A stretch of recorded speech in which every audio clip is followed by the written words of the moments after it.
কাল রাতে কিন্তু বৃষ্টি হয়েছে। তা বৃষ্টি হওয়ার পরে আমি ভাবছিলাম গাছগুলো বৃষ্টির জল যখন পাবে একটু ফ্রেশ হবে। ভাবছিলাম যে বৃষ্টি হলে খুব একটা খারাপ হবে না, তো বৃষ্টি খুব বেশি হয়নি, অল্প হয়েছে। একটু তোমাদের দেখিয়ে নিই, দেখো মানে গাছগুলো না মনে হচ্ছে যেন সতেজ হয়ে বসে আছে একেবারে। মানে এত সুন্দর ভিজে আছে বৃষ্টিতে, বৃষ্টির জলে। যে কটা গাছ রয়েছে সব কটা যেন পুরো সুন্দর সতেজ হয়ে আছে। দেখো, একটু দেখাই গাছগুলোকে কাছ থেকে। অন্যদিনও ছাদে এসে দেখি, আজকেও ছাদে এসে গাছগুলোকে দেখছি, মানে পুরো সতেজ হয়ে আছে একেবারে। হ্যাঁ, একটা লাভ হয়েছে, আমার গাছে জল দিতে হবে না আজকে, এটা লাভ হয়েছে আর কি। আর গোলাপ ফুলের কথা কি বলবো, দেখো প্রচুর ফুল হচ্ছে, প্রচুর ফুল হচ্ছে, ফুল ফুটেই যাচ্ছে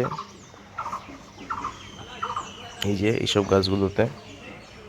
তোমরা আগেও দেখেছো, মানে আজকে একটু কাছ থেকে দেখাই, দেখো ফুলটাকে, শুধু দেখো কতটা বড় হয়েছে ফুলটা। মানে আমি একটু দেখাই হয়ে করে, কতটা বড় হয়েছে ফুলটা। আরেকটা ফুল হচ্ছে এখানে, এটাকেও দেখো কত বড় হয়েছে, খুব সুন্দর লাগছে দেখতে আর কি। ছোট্ট ভিডিও, বেশি বড় করছি না।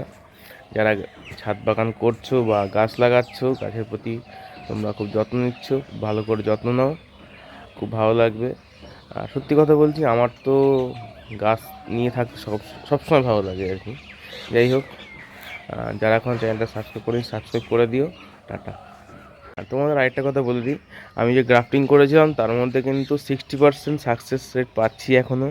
60% গাছে গ্রাফটিংয়ের ফলে নতুন যে ডাল বসিয়েছিলাম সেটা কিন্তু হয়েছে, সাকসেস রেট আমি পেয়েছি। এটা নিয়ে আরেকটা ভিডিও থাকবে। টাটা।